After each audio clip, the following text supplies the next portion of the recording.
महादेवाय नमः।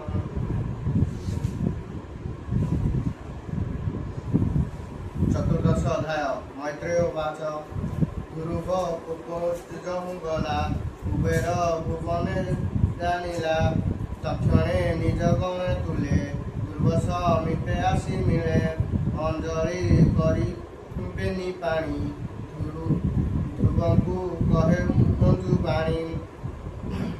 धनंद उवाच शुणह क्षेत्री चूड़ामणि तोर महिमा मे शुणी मिलिलु तोहर समीपे बुझती नरघेनी सुखे तुजेणु पितामह बोले कोप छाड़िलु रिपु तुले भ्राता मरणे कोप बही रोहिक विनाशिलु तुही केहि काहार हन्ते नहे प्राणी जीवन काल देहे ए जीव अहंकार बही आत्मा को बोले तुही मुहि ए नहो ज्ञानी मत जहाकू बसन अनंत संसार देख स्वप्न प्राय से मोह नहे विप्र जय तोर मंगल हेउ नित्य तुहे तू चल शुद्ध चित्ते हरिचरण सेवा कर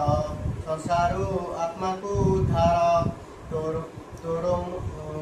मो हृदय अनुराग जेता तोर इच्छा परमाग हरिଙ୍କୁ हृदय परिणु ध्रुवण जोगी अटु जेणु हेमंत कुबेर वचने ध्रुव विचरे दोष मने। मैत्रेय उवाच कहई हरिपाद गते मोहर मन ठाउ निते अन्य कल्पना नाही मोर जार प्रसन्न भाबु पार कहे कुबेर ध्रुव चाही एबर लभ ध्रुव तुही हेमंत कही ध्रुव पासे कुबेर गमिले आकाशे एबे हे शुण महीपति ध्रुव जिला विभूति कुबेर गुगुनु संतोषे ध्रुव गमिला निज देशे निज भुवने ध्रुव दाई ऋतिज पुरोहित राय संकल्प कला वेद मते पूजिला विष्णुपाद गते स्वभावे संपद संपत्ति आणिमा आदि अष्टनिधि सर्वसंपद भोग कला गुरुवे उत्तना पाद बला प्रजाए ध्रुव राजते आनंद बंचिले जगते स्वभावे ध्रुव धर्मशिला सुसाधु रामण वत्सला कृष्ण को पितृभावे जानी सुख दुख को से न गणी आनंद मने भोग पूजा ध्रुव सप्तदीपरे राजा 36 बरस स्वभाव परम आयुष आनंद मने भोग कला भूमिमंडले मनुबला सुवर्ण वर्ण शुद्ध देहे पुण्य उदय अग्रखे तृतीय अध्यक्ष करी पुत्र को अध्यराजवरी उपआसने बसाइला स्वभावे अभिषेक कला आत्मा संपत्ति आदि जेते स्वप्नर प्राय मणि चिते विष्णुर माया बल जानी गंधर्व पुर प्राय गणी सर्वसंपद परिहरी संयमे आत्मा बस करी तपस्या पाई से चलिला बदरी बने से मिलिला विष्णुर स्थूल रूप मन संयम बले करी ध्यान तीक्षण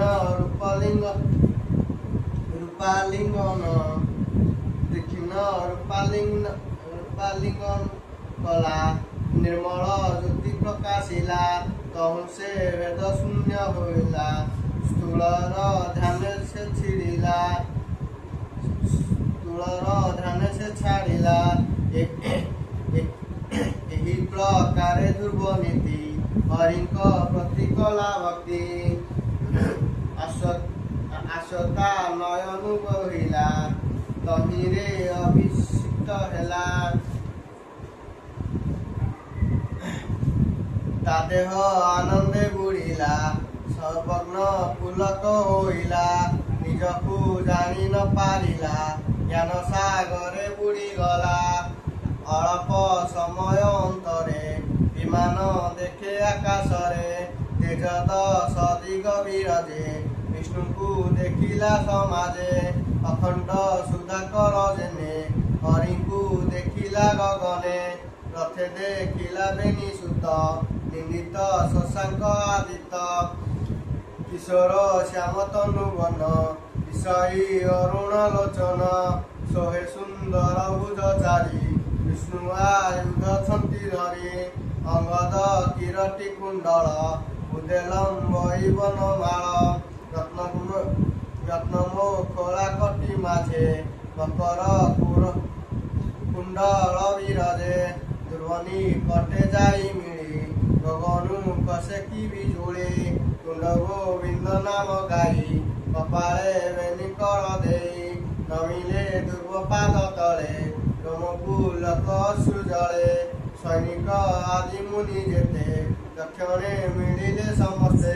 କୃଷ୍ଣର ନାମ ମୁଖ ଗାଇ, କହନ୍ତି ଦୁର୍ମ ମୁଖ ଚାଇ। ସୁନନ୍ଦାନନ୍ଦ ବାଚ, ଶୁଣଉ ତନା ପାଦ ସୁତ। ସଂସାରେ ତୁ ଯେ ଭାଗ୍ୟବନ୍ତ, ତୁ ଶିଶୁ 5 ବରଷ। ତପେ ତୋଷିଲୁ ହୃଷିକେଶ, ଏ ଗୋବିନ୍ଦ ଆଜ୍ଞା ଶିରେ। ଘେନି ମିଳିଲୁ ତୋ ଛାମୁରେ, ଧ୍ରୁବ ପାଦକୁ ନେବୁ ତୋତେ। ଦେଖି କାଞ୍ଚନେ ଦିବ୍ୟ ରଥେ, ଦୁର୍ଲଭ ବିଷ୍ଣୁ ପଦ ତୁହି। ବଳେ ଲଭିଲୁ ତପ ବହି, ଏ ଶିଶୁ ନାମର ଚକ୍ର ତଳେ। ଚନ୍ଦ୍ର ଆଦିତ୍ୟ ତାରା ମେଳେ, ନିରତେ ରମନ୍ତି ଦକ୍ଷିଣେ। ପବନ ରୁଜୁ ଆକର୍ଷଣେ, ଯେ ପାଦ ତୋର ପିତୃଜନ। ପ୍ରବେଶ ନହିଲେ ଭାଜନ,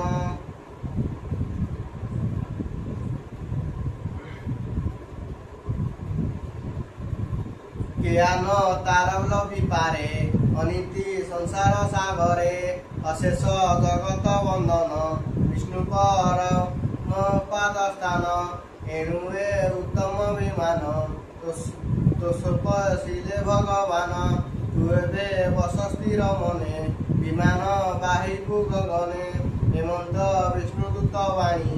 ଆନନ୍ଦ ମନେ ଧ୍ରୁବ ଶୁଣି, ତକ୍ଷଣେ ଅଭିଷେକ କଲା। ମୁନିଙ୍କ ଚରଣେ ନମିଲା, ମୁନିଜନଙ୍କ ଆଶୀର୍ବାଦେ। ଜୟ ମଙ୍ଗଳ ବେଦନାଦେ, ବିମାନେ ପ୍ରଦକ୍ଷିଣ କରି। ବିଷ୍ଣୁ ଦୂତଙ୍କୁ ଆଶ୍ରୟ କରି, ହିରଣ୍ୟମୟ ରୂପ ଧରେ। ସତେ ଯେ 10 ଦିଗ ପୁରେ, ଗଗନ ଚତୁର୍ବିଧି ବାଦ୍ୟ। ଦିଗପୁରୀ ଗୀତ ନାଦେ, ପୁଷ୍ପ ବରସନ୍ତି ହରଷେ। ଗୁରୁନୁଧ୍ରେ ଦେଖନ୍ତି ଆକାଶେ, ଧ୍ରୁବ ସ୍ୱର୍ଗକୁ ଯିବା ବେଳେ। ଜନନୀ ପଡ଼ିଲା ମନରେ, ଦୁଃଖିନୀ ଅଟେ ମୋ ଜନନୀ।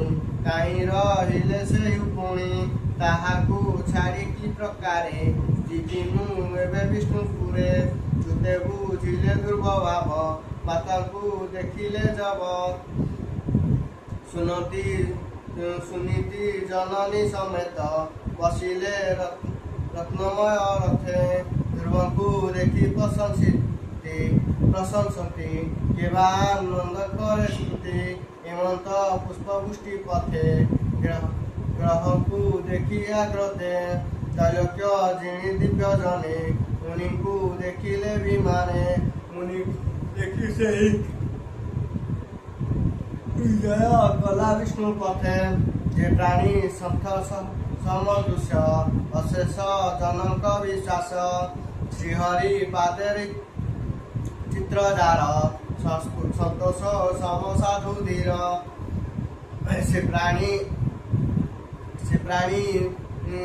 ପ୍ରାଣୀ ସେ ପୁରେ ବସନ୍ତି, ମାୟା ବନ୍ଧନୁ ସେ ତରନ୍ତି। ଏଣୁ ତନ ପାଦ ସୁତ, ବିଷ୍ଣୁର ପରମ ଭଗତ। ତ୍ରିଲୋକ ରମ୍ୟମଣି ସ୍ଥଳେ, ବସିଲା ନିଶ୍ଚଳ ଆସନେ ଗମ୍ଭୀର ବେଗେ କାଳ ଚକ୍ରେ ବଜ୍ରର ସନା ଅତି ରଖେ ଗ୍ରହଣ କ୍ଷେତ୍ର ତାରା ଗଣେ ଭ୍ରମନ୍ତି ମେଧ ଆକର୍ଷଣେ ତାର ମହିମା ଯଶ ଘୋଷି ବିଶ୍ୱାସ ବାଦେ ବ୍ରହ୍ମ ରାଶି ପ୍ରତ୍ୟେକ ପଛେତ ଗଣ ଆଗେ ଥାଇ ନୃତ୍ୟ କରନ୍ତି ବୀଣା ବାଇ ମାତୃଷ ପତ୍ନୀ ବାକ୍ୟ ଜନ୍ତେ ବନରେ ବସନ୍ତି ଯେମନ୍ତେ ହରିଙ୍କୁ ତୋଷିଲା ଜ୍ଞାନରେ ସ୍ୱର୍ଗ ଗଲା ମୈତ୍ରବାଚ ଶୁଣ ହେ ବ୍ୟାସଙ୍କ କୁମର ତୁ ସାଧୁ ଜନ ମଧ୍ୟ ବର ତୁ ଯେଣୁ ପଚାରିଲୁ ମତେ ଧ୍ରୁବଚରିତ ଭାଗବତେ ନୂତନା ପାଦ ଧ୍ରୁବ ବାଣୀ ଯେ ଏହା ଏକ ମନେ ଶୁଣି କହନ୍ତି ସାଧୁ କୂଳେ ବସନ୍ତି ବୈଷ୍ଣବ ମଣ୍ଡଳେ ଯଶ ଆୟୁଷ ଧନ ମାନ ସ୍ୱର୍ଗ ନିବାସ ସ୍ୱସ୍ଥାୟନ ବିଘ୍ନ ସମୂହେ ନାହିଁ ଭ୍ରାନ୍ତି ସକଳେ କ୍ଲେଶୁ ନିସ୍ତରନ୍ତି ବିପ୍ରସ ମିତେ ପ୍ରାପ୍ତ କାଳେ ଗୋବିନ୍ଦ ଭକ୍ତି ଭାବ ବଳେ ପୌର୍ଣ୍ଣମୀ ଅମାବାସ୍ୟ ଦିନେ ଦ୍ୱାଦଶୀ ଶ୍ରାବଣୀ ବିଧାନେ ଦିବସ କ୍ଷୟ ବ୍ୟତିପାଦେ ସଂକ୍ରାନ୍ତି ଅକ୍ଟୋବର ଯୁକ୍ତେ ଶ୍ରଦ୍ଧାପୂର୍ବକ ଯେ ପଢ଼ନ୍ତି ଅଥବା ଶ୍ରବଣେ ଶୁଣନ୍ତି ଜ୍ଞାନ ସନ୍ତୋଷ ପ୍ରାଣୀଙ୍କର ଚତୁର ଭାବ ନୁହଁ ଦୂର সকর্মে জড়ে চিত্ত দেবে শুনন্তি ধ্যান লবে পুত্র হুয়ে জাত শুনিয়ে ধ্রুবচরিত সংসার জনহিত গীতে কহন্তি বিপ্র জগন্নাথে ইতি শ্রীমদ্ভাগবতে মহাপুরাণে পরমহংস সংহিতায় বৈশিক চতুর্থ স্কন্ধ ধ্রুবালোকে গমনে नाम चतुर्थ अध्याय